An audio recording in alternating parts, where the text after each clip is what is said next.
नमस्कार, आदाब। हमारे डिजिटल प्लेटफॉर्म में आपका स्वागत है। 600 दिन, सोचिए जरा, अगर आप अपने परिवार के साथ शांति से रह रहे हो और अचानक कोई बम आपके घर पर गिर जाए, अगर हर सुबह आपके बच्चों की हंसी के बजाय बमबारी की आवाज से शुरू हो और हर रात इस डर में बीते कि अगली सुबह आप जिंदा होंगे भी या नहीं, तो कैसा लगेगा? गजा के लाखों लोगों के लिए ये कोई कल्पना नहीं, बल्कि एक कड़वा और खूनी सच है। 600 दिनों से गजा की सरजमी पर सिर्फ गोलियां बरस रही हैं, लेकिन उनके बीच रोती माएं, भूखे बच्चे और उजड़े घर भी हैं। 600 दिनों में वहां के बाजार वीरान हो चुके हैं, स्कूल खंडहर बन चुके हैं और इंसानियत खुद एक सवाल बन चुकी है। इस जंग ने न सिर्फ फिजाओं को धुएं से भर दिया है, बल्कि जिंदगियों को भी राख कर दिया है। आज इस खास रिपोर्ट में हम आपको गजा की जमीनी हकीकत दिखाएंगे, जहां सिर्फ राजनीति नहीं हो रही, बल्कि इंसानों की रूह करहा रही है। हम देखेंगे कि कैसे एक माँ 30 साल में बनाया घर एक पल में खो बैठी, कैसे एक पिता हर सुबह 2 किलोमीटर चलकर सिर्फ 2 कनस्तर पानी जुटा पाता है और कैसे बच्चे मलबे के ढेर पर खेलना सीख रहे हैं। ये कहानी बम और बारूद की नहीं, ये कहानी है जख्मी जज्बातों की, टूटी उम्मीदों और एक बिखरी हुई कौम की। चलिए आपको लिए चलते हैं गजा के उन रास्तों पर जहां जंग का हर एक दिन एक नया जख्म छोड़ के गया है, एक नया जख्म दे रहा है। देखिए ये खास रिपोर्ट।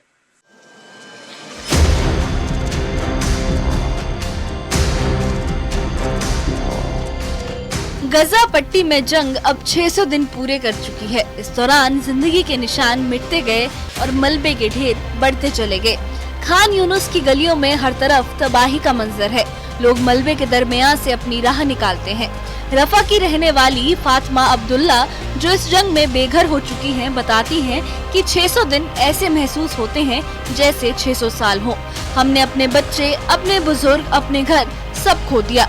मैंने 30 साल एक घर बनाने में लगाए थे अपनी औलाद और आने वाली नस्लों के लिए, लेकिन अब कुछ भी बाकी नहीं रहा।